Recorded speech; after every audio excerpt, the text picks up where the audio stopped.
Bienvenue à toi dans cette nouvelle vidéo dans laquelle on va voir les 10 règles d'or de Napoleon Hill. Dans cette vidéo, on va voir ensemble qui je suis très brièvement, qui est Napoleon Hill et enfin les 10 règles d'or de Napoleon Hill. Assure-toi bien de rester jusqu'à la fin de cette vidéo puisque j'aurai un petit cadeau à t'offrir à la fin de cette vidéo. Alors qui je suis? Je m'appelle Ogier Dolé, j'investis mon temps à produire des écrits, des audios et des vidéos pour aider chacun à basculer vers la réussite de sa vie. Je t'invite dès maintenant à t'abonner à la chaîne YouTube pour ne pas rater les prochaines vidéos et redécouvrir les vidéos les plus populaires. Alors qui est Napoleon Hill? Si tu ne le connais pas ou que tu le connais, on va rapidement faire un petit raccourci de qui il est.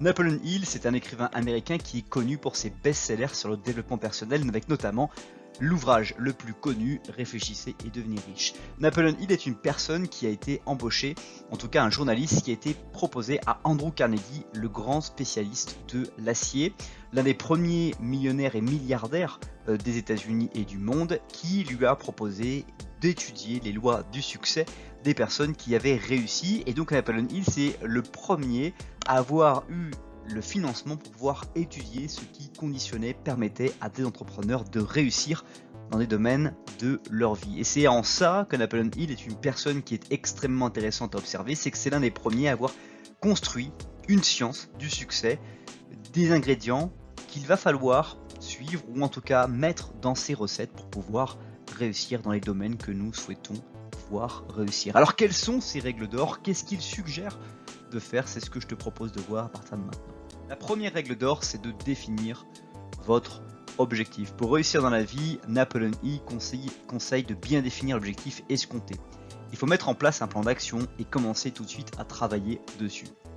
Alors, il y a une phrase qui est souvent revenue et qui revient, c'est que le meilleur moment pour faire ce que tu devais faire, c'était il y a peut-être 2 ans, 3 ans, ou en tout cas il y a un long moment. Et le deuxième meilleur moment, c'est maintenant. C'est-à-dire qu'une fois que tu as un objectif, une fois que tu sais ce que tu veux réussir, ce que tu veux atteindre, les choses que tu veux expérimenter, eh bien il faut commencer à faire un premier pas, une première action pour te mettre à avancer vers cet objectif. Deuxième règle d'or, c'est de créer une alliance. La règle d'or numéro 2 de Napoleon Hill consiste à créer des alliances. En d'autres termes, tout un chacun doit tisser des partenariats gagnant-gagnant avec des personnes et ou des établissements en relation avec son activité professionnelle. Si tu veux vraiment progresser, si tu veux décupler ton énergie, si tu veux avoir des personnes qui vont aussi être stimulantes et t'aider à accomplir tes objectifs et à te permettre toi aussi d'être en compétition, d'être mis en tension, il va falloir que tu t'associes avec les meilleurs ou en tout cas les personnes qui ont envie de devenir plus et d'impacter davantage par une création de valeur dans un environnement donné comme tu le souhaites faire. Et ça, c'est quelque chose qui est très important, de ne pas voir la compétitivité comme quelque chose de négatif, mais de voir la compétitivité comme quelque chose qui va vous stimuler, de voir les personnes plus fortes que vous, de voir les personnes qui ont beaucoup mieux réussi que vous, vont vous permettre de vous poser la question de ce que vous devez faire pour pouvoir avancer et aussi de créer des alliances avec elles pour pouvoir bénéficier de leur savoir. Troisième règle d'or, c'est faites un pas de plus. On l'a vu dans la première règle d'or, de passer à l'action. Troisième règle d'or qui est de faites un pas de plus. Pour atteindre vos objectifs, il est indispensable de travailler plus que les autres. Faites plus que vos concurrents. Si vous êtes salarié dans une société, vos efforts supplémentaires justifieront les augmentations de salaire et les promotions. Si vous êtes chef de votre propre entreprise, votre travail sera récompensé, mais pour cela, vous devez faire toujours un pas de plus. Vous devez aller vous coucher quand vous êtes épuisé d'avoir fait ce que vous deviez faire et quand vous avez vraiment fait le maximum et dépensé toute votre énergie que vous mettez et vous planifiez efficacement quotidiennement. Quatrième règle d'or, c'est garder la foi face à toutes les épreuves. Agissez toujours en confiance. Pour y arriver, Napoleon Hill conseille de croire en soi et de garder le cap sur l'objectif ciblé. Vous allez rencontrer des obstacles. Vous poserez la question qui a mis ces obstacles sur votre route et pourquoi ces obstacles m'ont-ils été imposés et non pas aux personnes qui sont autour de moi. Mais la vraie question, c'est à qui on aurait pu donner ces obstacles si ce n'est pas à vous ou à d'autres personnes. En général, la vie garde ses meilleurs combats à ses meilleurs combattants, donc vous devez considérer que cette possibilité, que cet obstacle qui est posé sur votre route est quelque chose qui va vous permettre d'avancer.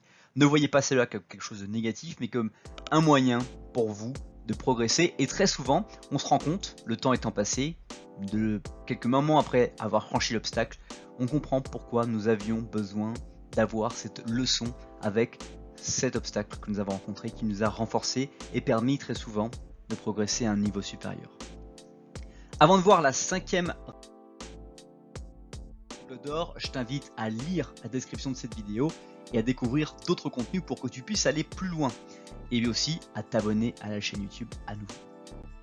Le 5e règle d'or, c'est de prôner l'initiative. N'attendez pas qu'une personne vous donne un ordre et prenez l'initiative. Soyez apte à faire ce que vous avez à faire et non pas d'attendre de faire ce qu'on vous demande de faire. Dès que vous avez une intuition, c'est qu'il doit y avoir une action.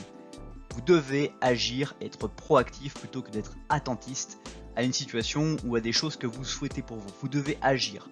Il vaut mieux demander pardon que de demander la permission. Vous connaissez cet adage, mais vous devez encore une fois maintenir cette idée de prendre l'initiative et d'être proactif. 6e règle d'or, c'est nourrissez votre imagination. Votre imagination doit être nourrie de façon régulière. Faites preuve de créativité et osez penser outside the box, comme disent les Américains. Pensez en dehors de la boîte, en dehors du conditionnement dans lequel on peut être par rapport aux environnements professionnels, personnels dans lesquels nous sommes et qui vont nous faire penser et avoir continuellement le même flux de pensée qui va devenir monotone et qui va surtout pas être différenciant, créer de la valeur, apporter de nouvelles choses, parce que dans tout environnement, il y a des choses qu'il faut renforcer, des choses qu'il faut atténuer, des choses qu'il faut arrêter de faire et aussi des choses qu'il faut créer, des nouvelles choses qu'il faut faire.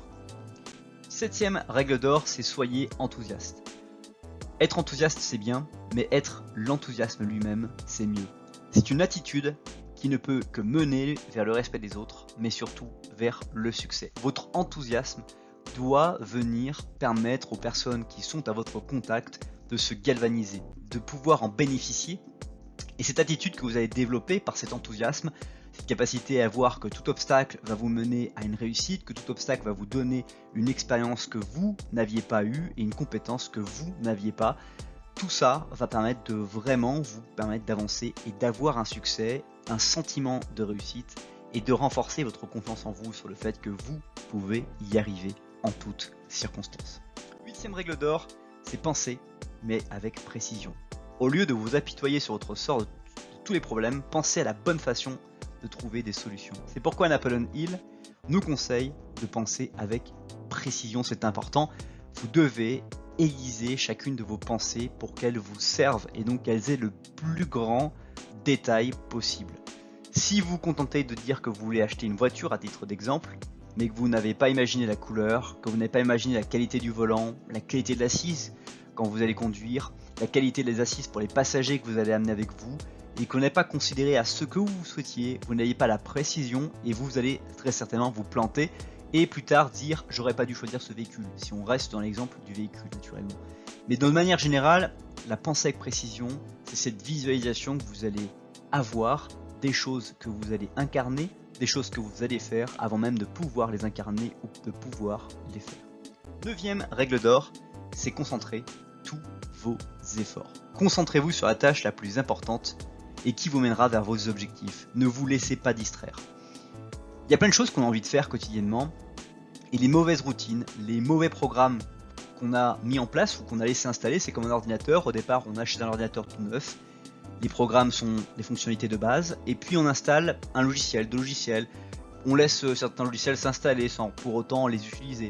Et au fur et à mesure, on va avoir plein de routines, plein de choses qui n'ont plus lieu d'être sur notre ordinateur. Et bien notre cerveau, c'est la même chose. On va avoir des programmes qui vont être extrêmement puissants. Et puis on va laisser installer au fil des mois, des jours, des semaines, même parfois des années, des programmes qui vont nous être néfastes et qui vont avoir un impact très négatif sur notre vie. Et qui vont faire qu'on va plus être focus, qu'on va plus être focalisé.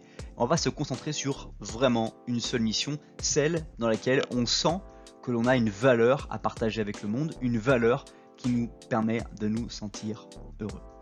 Enfin, 10e et dernière règle d'or, avant que cette vidéo ne continue d'ailleurs, c'est apprenez de l'adversité.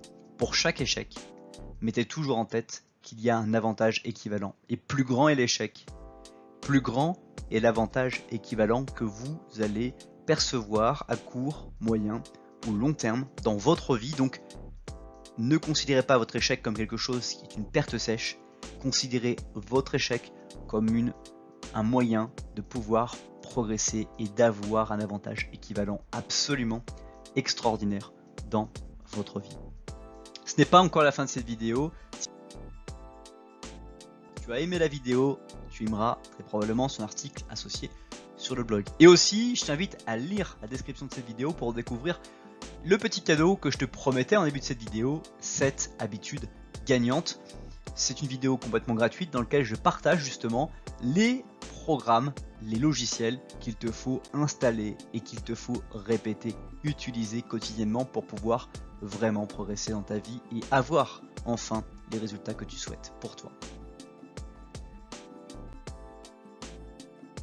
Si tu veux aller plus loin, je t'invite à découvrir la vidéo qui se trouve sous la flèche bleue ou à t'abonner à la chaîne YouTube sous la flèche rouge.